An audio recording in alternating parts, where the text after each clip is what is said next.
14.3 factorisation के 10 very very important question.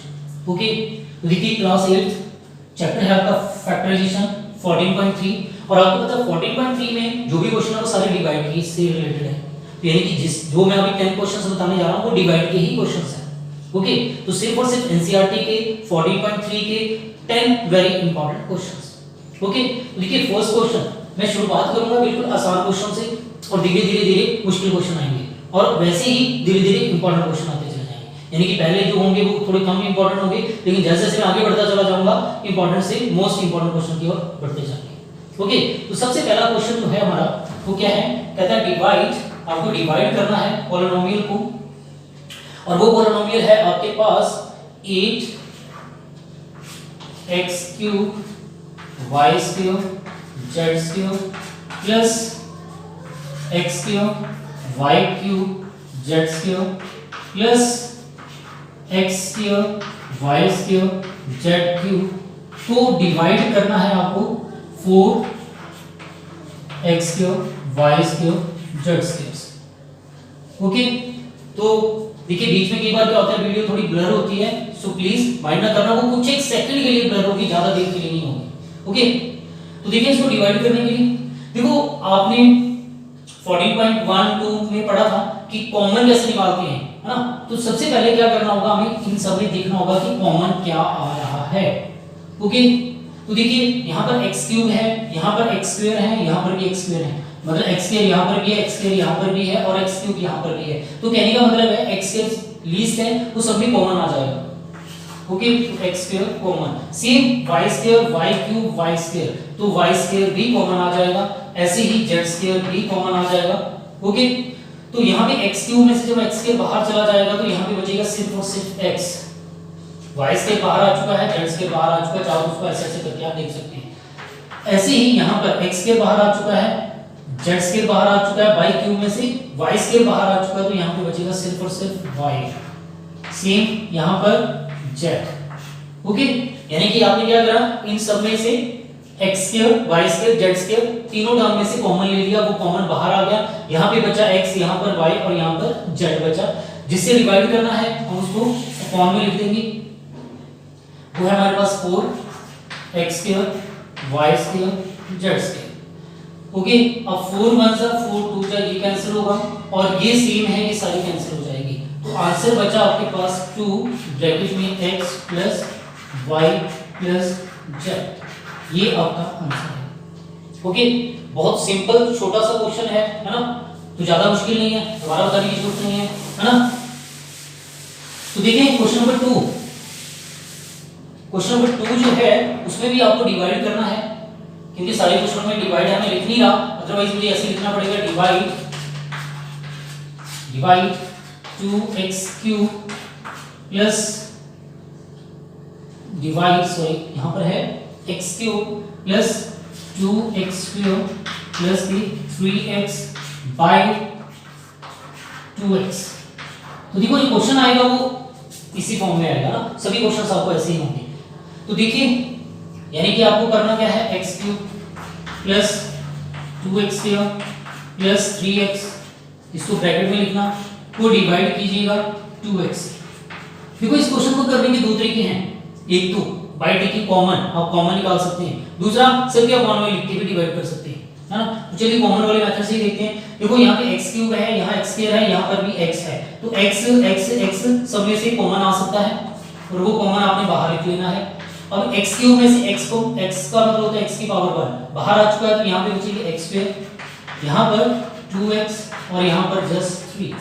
Okay, divide जिससे करना है 2x को आप अपॉन में लिख लेंगे, यहाँ पे x से x कैंसिल हो जाएगा और जो बाकी बचा वो आपका आंसर है, यानी आंसर आ जाएगा x² प्लस के 2x प्लस के 3 अपॉन में 2, ये आपका आंसर। सिंपल। तो देखिए शुरुआत में सारे क्वेश्चन आसान है, मुश्किल नहीं है, लेकिन हाँ धीरे धीरे मुश्किल आते चले जाएंगे, धीरे धीरे इंपॉर्टेंट क्वेश्चन आते चले जाएंगे ना। तो थर्ड क्वेश्चन जो है हमारा, उसमें भी आपको डिवाइड ही करना है, क्योंकि सारे क्वेश्चन डिवाइड के ही हैं। तो उसमें है 10y ब्रैकेट में 6y प्लस 21 को डिवाइड कीजिए बाय 5y ब्रैकेट में है हमारे पास 3y प्लस 7। ओके, अब इस क्वेश्चन को थोड़ा ध्यान से देखिएगा। देखो ये 10y एज इट इज, यहाँ पे 6y प्लस 21, अगर आप ध्यान से देखें तो यहाँ पे 3 कॉमन आ सकता है। चाहो तो आप 6 को लिख सकते हैं 3 into 2y as it is, 21 को 3 इंटू 7, और जिससे डिवाइड करना है वो term as it is 5y bracket में 3y प्लस 7। ओके, तो क्या करें, 3 देखो इन दोनों में कॉमन आ रहा है, उसको उठा के बाहर ले लीजिए, 10y as it is 3 common ले लीजिए, ब्रैकेट में आ जाएगा हमारे पास 2y प्लस 7, जिससे डिवाइड करना है उसको आप अपॉन में लिख लीजिए। किससे डिवाइड करना आपको, 5y ब्रैकेट में 3y, सॉरी डिवाइड में यहाँ पे 2y प्लस 7 है ना, 2y जिससे डिवाइड करना वो क्या है 2y प्लस 7। ओके, तो यहाँ पे 2y प्लस 7। अब क्या होगा, ये सेम है, सारी की सारी कैंसिल, y से y कैंसिल, 5 1 जा 5 2 जा, तो 3 2 जा 6, आंसर आ जाएगा हमारे पास 6 बस, क्योंकि ये इससे कैंसिल हो गया, तो हमारे पास 6 आंसर आ रहा है 6। ओके, सिंपल, ज्यादा कॉम्प्लिकेटेड तो नहीं है ना। 10 3 से 30, 30 को जब हम 5 से डिवाइड करेंगे तो ऑब्वियस है ठीक है 6 ही बचेगा। सिंपल सा क्वेश्चन है, ज्यादा कॉम्प्लिकेटेड नहीं। आगे बढ़ते हैं क्वेश्चन नंबर 4 में। क्वेश्चन नंबर 4 में भी ऐसा ही है कुछ, divide 9x² y², divide 9x² y² bracket में है हमारे पास 3z minus 24, 9x² y² bracket में 3z माइनस 24 को डिवाइड करना है आपने 27xy ब्रैकेट में z माइनस 8। ओके, तो क्या करें, 9x² y² as it is, इन दोनों में ध्यान से देखिए, 3 1 जा 3, 3 8 जा 24, मतलब 3 दोनों में क्या आ सकता है कॉमन, तो मैं डायरेक्ट कॉमन ले रहा हूं, है ना, ले सकते हैं। कैसे आएगा, अंदर क्या बचेगा z माइनस 8, उल्टा। अब इसको देखो, 3 को जब z से मल्टीप्लाई करेंगे तो 3z होगा, 3 को जब 8 से मल्टीप्लाई करेंगे तो 24 भी होगा, है ना, अपॉन में जिससे आपने डिवाइड करना है 27xy z माइनस 8। अब जरा ध्यान से देखना, z माइनस 8 सेम है, कैंसिल हो जाएगा, 3 9 जा 27 ऐसे कैंसिल कर देना, क्या बचा है दोबारा लिख लेते हैं x² y² अपॉन में xy। तो देखो इसको जब डिवाइड करेंगे x की पावर 2 में से 1 कम हो जाएगा तो xy बचेगा, ये आपका आंसर होगा। अगर आपको इसको समझने में दिक्कत आई तो आप देखो x² है जिसका मतलब होता है x into x, same y² है जिसका मतलब हो गया y into y अपॉन में xy एज इट इज। अब देखो एक y से एक y कैंसिल, एक x से x कैंसिल, फिर xy बच जाएगा, वो आपका आंसर। मैं चाहूंगा आप डायरेक्ट ऐसे कर लें, अगर आपको नहीं लगता है थोड़ी दिक्कत आती है तो ऐसे लिख के फिर बाद में कर लेना। ओके, तो ये क्वेश्चन नंबर 3 था हमारा। अब बढ़ते हैं आगे क्वेश्चन नंबर 4 पे, सॉरी ये जो मैंने समझाया क्वेश्चन नंबर 4 था, हम 5th क्वेश्चन पे जा रहे हैं, क्वेश्चन नंबर 5। ओके, तो क्वेश्चन नंबर 5 में क्या कहा गया है, इसको जरा ध्यान से देखना, बड़ा आसान सा क्वेश्चन है लेकिन बच्चों कंफ्यूज हो जाते हैं। 20y प्लस 4 ब्रैकेट में है y² प्लस 5y प्लस 3 को डिवाइड करना है आपने किससे, 5y प्लस 4 से। ओके, तो ये बड़ा आसान सा क्वेश्चन है, बच्चे कंफ्यूज क्यों हो जाते हैं, मैं क्यों समझा रहा हूँ, इंपॉर्टेंट क्यों है, क्योंकि कई बार बच्चे क्या करते हैं इसके फैक्टराइजेशन करने लग जाते हैं, y² प्लस 5y प्लस 3, और सोचते हैं फैक्टर बनेंगे तभी डिवाइड होगा, और जबकि इसके फैक्टर बनेंगे ही नहीं, है ना। तो ऐसा नहीं है, जरूरी नहीं है हर जगह अपने फैक्टर से ही करना पड़े, आप जस्ट 20y प्लस 4 यहाँ पे है y² प्लस 5y प्लस 3 को जस्ट आपने क्या करना है, डिवाइड करना है किससे, 5y प्लस 4 से। देखो y plus 4 y plus 4 same है, कैंसिल हो जाएगा, 5 1 जा 5 4 जा, तो आपके पास आंसर आ गया 4 ब्रैकेट में y² प्लस 5y प्लस 3, ये आंसर है। सिंपल क्वेश्चन था, कोई कॉम्प्लिकेटेड नहीं है, जस्ट इसको आपने इससे डिवाइड करना, आप डिवाइड करिए 5 4 जा 20 और इससे ये सारी टर्म कैंसिल हो जाएगी, ये बच जाएगा, ठीक है, उसको छोड़ देना है। फैक्टर करने के चक्कर में नहीं पड़ना है ना कि हम फैक्टर को बनाए पहले फिर सॉल्व होगा, वो जरूरी नहीं है। ओके, तो देखिए ये 5 जो क्वेश्चन मैंने समझाए ये बिल्कुल सिंपल से क्वेश्चन थे। अब मैं बताने जा रहा हूं आपको इंपॉर्टेंट और थोड़े टफ मुश्किल वाले क्वेश्चन है ना। देखिए तो क्वेश्चन नंबर 6 फर्स्ट थोड़ा सा टफ क्वेश्चन आने जा रहा है। क्वेश्चन नंबर 6 इसमें है 5t क्यूब ब्रैकेट में हमारे पास t स्क्वायर q स्क्वायर को डिवाइड कीजिएगा, आपको बोला गया है divide this by 2p bracket में p प्लस q। ओके, तो देखो ऑब्वियस है इसको भी डिवाइड करना है ना। अब करें क्या, यहां पर अगर आप ध्यान से देखें आपने simple identity a square minus b square आपको पता है ना, बाय यूजिंग, मैं लिख नहीं रहा, लिखने की आपको जरूरत नहीं है, हम डायरेक्ट लिख सकते हैं by using a square minus b square, यानी कि आपको a स्क्वायर b स्क्वायर की आइडेंटिटी मालूम है, a minus b a plus b। Okay, तो ये वाली आइडेंटिटी यहां पर लगा दीजिए, यानी कि क्या होगा 5t cube as it is, इसको आप लिख सकते हैं t माइनस q और दूसरी ब्रैकेट में p प्लस q। ओके, जिससे डिवाइड करना है उसको आप अपॉन में ले आइए 2p p प्लस q। अगर आपको ये बेस्ट है आप बता दो बाय बिकॉज या बाय यूजिंग लिख सकते हैं या बिकॉज लिख सकते हैं, a square minus b square का जो फॉर्मूला होता है वो क्या होता है a minus b a plus b, मतलब हमने क्या किया ये वाला फॉर्मूला लगा दिया। ओके, लिख दोगे तो ज्यादा बेटर है। अब देखिए ध्यान से, देखो p प्लस q सेम है, इससे कैंसिल हो जाएगा, p इससे कैंसिल हो जाएगा, बाकी नहीं, जैसे अब 2 अपॉन में बच रहा है छोड़ देना है, कोई प्रॉब्लम नहीं, 5 अपॉन 2 एज इट इज, और क्या बच रहा है p माइनस q, बस यही आपका आंसर है। सिंपल, वीडियो ज्यादा ब्लर तो नहीं हो रही है, अगर हो रही है तो प्लीज ऑपरेट करना है थोड़ा सा, है ना, कुछ सेकंड के लिए ब्लर होती है और क्वेश्चन को उसको समझने में आपको कोई ज्यादा प्रॉब्लम नहीं आएगी। तो क्वेश्चन नंबर 7 मैं लिख रहा हूं इसके साथ इंपॉर्टेंट क्वेश्चन, वैसे मैं सारी इंपॉर्टेंट क्वेश्चन बता रहा हूं लेकिन 7th इज मोस्ट इंपॉर्टेंट है ना, जिसमें बोला गया है डिवाइड कीजिए, डिवाइड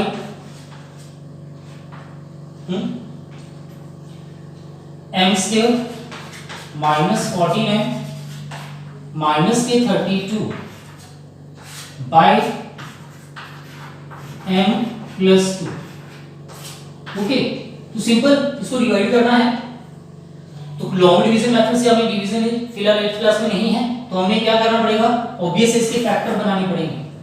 और देखो फैक्टर वाले मैंने लास्ट वीडियो में आपको अच्छी तरह से समझाया था कि फैक्टर कैसे बनाते हैं ना, मिडिल टर्म को स्प्लिट करना होता है, ऐसे स्प्लिट करते हैं कि ऑन आईडी ये टर्म बने मल्टीप्लाई करके 32 बन जाए, तो इसमें आपके फैक्टर क्या बनेंगे, सोचिए जरा, m स्क्वायर यानी कि ऑन, देखो लास्ट वाली टर्म माइनस में है तो ऑन सब्ट्रैक्टिंग, यानी कि आप बात कर सकते हैं 50 माइनस 1 कितने होते हैं 14, 16 माइनस 2 कितने होते हैं 14, 17 माइनस 3 कितने होते हैं 14। अब आप देखेंगे बोलेंगे जी हमें तो माइनस 14 चाहिए, बिल्कुल सही है, यहाँ माइनस लगा तो यहाँ प्लस, तो ये माइनस होगा, यहाँ माइनस लगा तो यहाँ प्लस, ये माइनस हो जाएगा, यहाँ माइनस ये प्लस, तो ये माइनस होगा, ठीक है।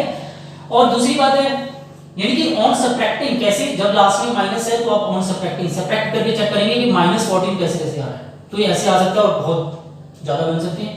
दूसरी चीज हमें चेक करना है मल्टीप्लाई करके क्या आना चाहिए 32, तो देखो 15 को जब हम 1 से मल्टीप्लाई करते हैं 15 ही आता है, 16 2 जा 32, तो ये चीज बन रही है ना, ऐसे 17 3 जा 51 हो जाते हैं तो वो नहीं होगा, तो क्या बने फैक्टर हमारे -16 प्लस के 2, साथ में m है तो m लगा देंगे, हमारे फैक्टर बन जाएगा ये m स्क्वायर माइनस के 16m प्लस के 2m, प्लस माइनस माइनस इन दोनों करेंगे तो -14 आ जाएगा, मल्टीप्लाई करके 32 भी बन रहा है, हाँ 32 लिख दो चाहे इसको आप 16 × 2 लिख दो, एक ही बात है। जिस चीज से डिवाइड करना है उसको ब्रैकेट में एज इट इज। अब क्या करें, इस चीज में देखिए दोनों में फर्स्ट टू टर्म में क्या कॉमन आ रहा है, बिल्कुल सही m कॉमन लेने के बाद m - 16, सेम ये प्लस है तो पहले प्लस का साइन डालिएगा, इन दोनों में क्या कॉमन आ रहा है 2, ब्रैकेट में आ जाएगा हमारे पास m माइनस 16। ओके, इसको बड़ी ब्रैकेट में लिख लेना, डिवाइड, इसे डिवाइड करना है m plus 2 as it is. अब m माइनस 16 दोनों सेम है, बिल्कुल सही। फैक्टराइजेशन का ये रूल भी है कि अगर ये दोनों सेम है तभी हमारा क्वेश्चन सही होगा, अदरवाइज गलत होगा। तो m माइनस 16 एक ब्रैकेट में, दूसरी ब्रैकेट में बचा m प्लस 2, वो ऐसे आ जाएगा। डिवाइड जिससे करना है m प्लस 2 से, वो अपॉन में एज इट इज। अब ये सेम है, कैंसिल हो जाएंगे, तो आपका आंसर आ गया m माइनस 16। ओके, तो ये क्वेश्चन नंबर 7। सिंपल, आपको क्या करना है, इसके फैक्टर बनाने हैं, फैक्टर बना के सॉल्व कर दीजिए, आपका आंसर आ जाएगा। अब बढ़ते हैं क्वेश्चन नंबर 8 पे।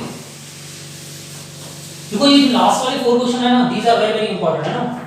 तो क्वेश्चन नंबर 8 भी बहुत इंपॉर्टेंट है।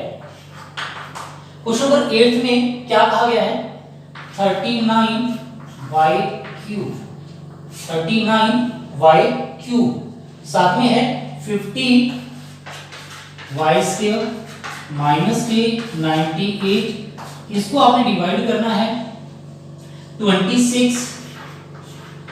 स्क्वायर, 26y स्क्वायर, ब्रैकेट में आपके पास 5y प्लस 7। ओके, सो ध्यान से समझो इसको भी कैसे डिवाइड करें। देखो सबसे पहले इन दोनों को देखिए, इन दोनों टर्म को ध्यान से देखने के बाद आपको क्या पता लगेगा कि देखिए 50 है, जिसको आप चाहो तो 2 into 25 लिख लीजिए, y स्क्वायर ऐसे। सेम 98, जिसको आप 2 into 49 लिख लीजिए। ओके, डिवाइड वाली टर्म तो फिलहाल इसका कुछ नहीं करिए, इसको तो एज इट इज लिखते चले जाइए, ये एज इट इज है जिससे हमें डिवाइड करना है ना। अब क्या करें, देखिए कि 2 इसमें भी है, इसमें भी है, मतलब कॉमन आ गया, 29y क्यूब into 2 जो कॉमन लिया है। यहां पर क्या बचा, 25, चलो लिख लो एक बार, 25y square minus 49। Okay, divide जिससे करना है उसको अभी फिलहाल हमने कुछ नहीं किया, ऐसे ही छोड़ दिया। ओके, अब क्या करें, देखो 25, जिसको आप लिख सकते हैं 5 into 5 या 5 होल स्क्वायर, 49 जिसको आप लिख सकते हैं 7 into 7 या 7 होल स्क्वायर, है ना। तो यहाँ पर इसको मल्टीप्लाई करना चाहो तो कर सकते हैं, ये बन जाएगा 78y क्यूब, यहाँ पर फॉर्मूला बनेगा 5y whole square minus 7 whole square. जिससे डिवाइड करना है उसको तो फिलहाल आप ऐसे लिखिए, 26y स्क्वायर 5y प्लस 7। अब यहां पर by using a square minus b square का फॉर्मूला, देखिए 78y cube as it is, यहां पे फॉर्मूला लगाने के बाद ये आ जाएगा 5y माइनस 7, दूसरी ब्रैकेट में 5y प्लस 7। जिससे डिवाइड करना उसको आपको फॉर्मूला आएगी 26 5y प्लस 7। तो देखिए 5y प्लस 7 सेम है, एक से कैंसिल हो जाएगा, 26 1 जा 2 जा 3 जा, है ना, 78 होता है। तो क्या बचा, 3y cube, 3y cube, bracket में आ रहा है हमारे पास 5y माइनस 7। ये आपका आंसर है। ओके, तो इसमें नंबर ऑफ स्टेप्स थोड़े ज्यादा होंगे, लेकिन करने का तरीका यही है। फाइनल एग्जाम में भी इस क्वेश्चन को आपको ऐसे ही करना है, पूरे नंबर मिलेंगे और सही भी, इंप्रेशन भी अच्छा पड़ेगा। और दूसरी बात है, अगर आप इसको इस तरीके से करेंगे आपको भी भूलेंगे भी नहीं। ओके, तो दोबारा देख लीजिए, ज्यादा मुश्किल नहीं है, जस्ट इनमें से क्या करना, पहले 2 कॉमन लेना है, 2 कॉमन लेने के बाद 25y स्क्वायर माइनस 49, बाकी चीज एज इट इज लिखते जाना है। कई बच्चे क्या करते हैं, इन चीजों को नहीं लिखते हैं प्रॉपर। देखो ये प्रॉपर वे है क्वेश्चन को अटेम्प्ट करने का, फाइनल एग्जाम में क्वेश्चन को ऐसे ही अटेम्प्ट करना है। ओके, तो यहाँ पे a square minus b square का फॉर्मूला लगाने के बाद जिससे डिवाइड करना अपॉन में इजीली कटिंग करके आपका आंसर आ जाएगा। ओके, तो देखो ये जो मैंने 8 क्वेश्चंस बताए आपको, ये सारे के सारे 14.3 की हैं। ओके, अब मैं जो 2 क्वेश्चन आपको बताने जा रहा हूं, क्वेश्चन नंबर 9 और 10, वो आपके एग्जांपल है। ओके, तो क्वेश्चन नंबर 9 जो कि आपकी बुक में एग्जांपल है 11, तो जिसमें भी डिवाइड करना है आपको 5z z square 5z bracket में है हमारे पास 5z माइनस की 80। ओके, यहाँ पे z नहीं है, 5 नहीं है, यहाँ पे से z 5z माइनस की 80 को डिवाइड कीजिए बाय 5z ब्रैकेट में z प्लस 4। सो ध्यान से देखना क्वेश्चन को, सेम विषय जैसा है, यहाँ पे 5z स्क्वायर है। ओके, 5z स्क्वायर है, तो देखो ये z as it is 5z square as it is 16, इसको 80 को आप ले सकते हैं 16 into 5, है ना, बाकी कुछ नहीं, ये ऐसे ही z plus 4 as it is. तो अब जरा ध्यान से देखो, यहाँ पे 5 दोनों में क्या आ रहा है, कॉमन, ये z ऐसी है 5z, ये 5 कॉमन ले लिया, ब्रैकेट में बचा हमारे पास z स्क्वायर माइनस 16, देखो 16 है इसको आप 4 होल स्क्वायर लिख सकते हैं, मालूम है ना, 16 4 into 4 4 4 से 16 है ना, बाकी जिससे डिवाइड करना है उसको ऐसे ब्रैकेट में z प्लस 4। अब क्या करें, 5z तो एज इट इज, यहाँ पे देखो a square minus b square का फॉर्मूला लग रहा है, तो जिसके कारण क्या होगा z माइनस 4, दूसरी ब्रैकेट में क्या आ जाएगा z प्लस 4, जिस टर्म से आपको डिवाइड करना है उसको अपॉन में ले आइए, वो है हमारे पास 5z ब्रैकेट में z प्लस 4। अब ध्यान से देखिए, ये z प्लस 4 है, ये z प्लस 4 से कैंसिल, 5z से 5z भी कैंसिल, तो क्या बचा जस्ट z माइनस 4, ये आपका आंसर है। ठीक है, सिंपल, ज्यादा कॉम्प्लिकेटेड नहीं है, बस इनमें से 5 कॉमन ले लीजिए यार, बस उसके बाद a square minus b square का फॉर्मूला लगा के इस क्वेश्चन को आप सॉल्व कर सकते हैं। अब question number 10, very very important question, okay, वो भी एग्जांपल है, इसमें बोला गया है डिवाइड 44 x की पावर 4 माइनस x की पावर 4, बोल 4 रहा हूं, लिख 3 रहा हूं ना, x की power 4 minus 3x cube minus 24 x square, 44 x की पावर 4 माइनस 3x की पावर 3 माइनस 24 x स्क्वायर, इसको आपने डिवाइड करना है किससे, 11x ब्रैकेट में x माइनस 8। ओके, इससे डिवाइड करना है 11x x माइनस 8 से। क्या करें, देखो सबसे पहले अगर आप ध्यान से इसको देखें, x की पावर 4 x की पावर 3 x स्क्वायर, तो आपको लगेगा कि इन सब में से आप क्या कर सकते हैं, x स्क्वायर कॉमन ले सकते हैं, क्योंकि 4 में से 2 कॉमन आ सकता है, 3 में से x स्क्वायर कॉमन आ सकता है, x स्क्वायर में से x स्क्वायर कॉमन आ सकता है, तो वो कॉमन लेने के बाद क्या होगा, यहां पे देखिए कितना है x की पावर 4, उसने 2 कॉमन ले दिए तो बचेगी x की पावर 2, है ना, माइनस 3 x क्यूब में से x के बाहर चले गए, क्या बचा x माइनस 24। ओके, जिससे डिवाइड करना है उसका हमने कुछ नहीं करना है, 11x या x minus 8 as it is. अब क्या करें, ऑब्वियस है इसके फैक्टर बनाने पड़ेंगे, तो फैक्टराइजेशन का चैप्टर है और ये फैक्टर आपके लिए सबसे इंपॉर्टेंट है। तो क्या करें, देखो लास्ट वाली टर्म माइनस है, तो ऑन सब्ट्रैक्टिंग यानी सब्ट्रैक्ट करके क्या आना चाहिए -3, मल्टीप्लाई करके 24, तो 8 3 जा 24, है ना, कुछ कर पड़े, x के 8 3 जा 24 होते हैं, लेकिन 8 सॉरी मैंने यहाँ पे ना 3 लिखा है, यहाँ पे 5 है, मैं वही कर रहा हूँ, फैक्टर नहीं बन रहे ना, तो यहाँ पे 5 आएगा ना, तो क्या बनेगा x के माइनस के 8x प्लस के 3x minus 24 as it is. Okay, अब देखो माइनस 8 प्लस 3 दोनों प्लस माइनस माइनस होते हैं, तो करके -5 आएगा, 8 3 जा 24 मल्टीप्लाई करके 24 भी आ जाएगा, तो जिससे डिवाइड करना आपको 11x x minus 8 as it is. अब क्या करें, जो फैक्टराइजेशन का अगला पार्ट है, इन दोनों में कॉमन देखेंगे, क्या कॉमन आ रहा है x, x स्क्वायर में से एक x बाहर आ गया, तो यहाँ पे x बचेगा -8, सेम यहाँ पर 3 8 जा 24, मतलब दोनों में 3 कॉमन आ सकता है, और उससे पहले आपको ये साइन लिखना है यहाँ पे प्लस 3 ब्रैकेट में आ जाएगा x माइनस a। ज्यादातर बच्चे इस साइन को भूल जाते हैं, इस साइन को भूलना नहीं है। ओके, सबसे पहले ये साइन डाल दिया था, उसके बाद कौन फाइंड करना है, जिससे डिवाइड करना है 11x या x minus a as it is.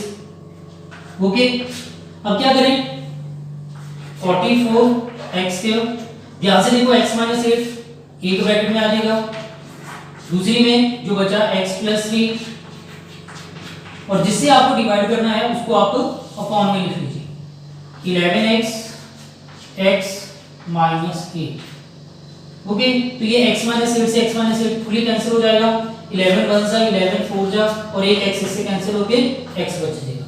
तो आंसर में आ जाएगा आपका x प्लस 3, ये आपका आंसर है। ओके, तो कैसे लगे ये 10 क्वेश्चंस? देखो बच्चों, मैंने कोई बाहर से क्वेश्चन नहीं बताया, ये सिर्फ एनसीईआरटी के बताए हैं। हाँ, मैं इंपॉर्टेंट क्वेश्चन बाहर से जो लेकर आऊंगा वो नेक्स्ट वीडियो में लेकर आऊंगा, उसमें मैं आपको ये नहीं बोलूंगा कि ये 14.3 के हैं, उसमें just factorization, important question of factorization के होंगे और वो सारे के सारे बाहर से होंगे। ओके, फिलहाल एनसीईआरटी की ही हम बात कर रहे हैं। ओके, तो देखिए, अगर आपको ये मेरी वीडियो पसंद आती है आप तो प्लीज कमेंट जरूर करिए, ताकि मुझे थोड़ा सा पता लगे कि यस आपको ये वाकई में ही हेल्पफुल है। Okay, thank you.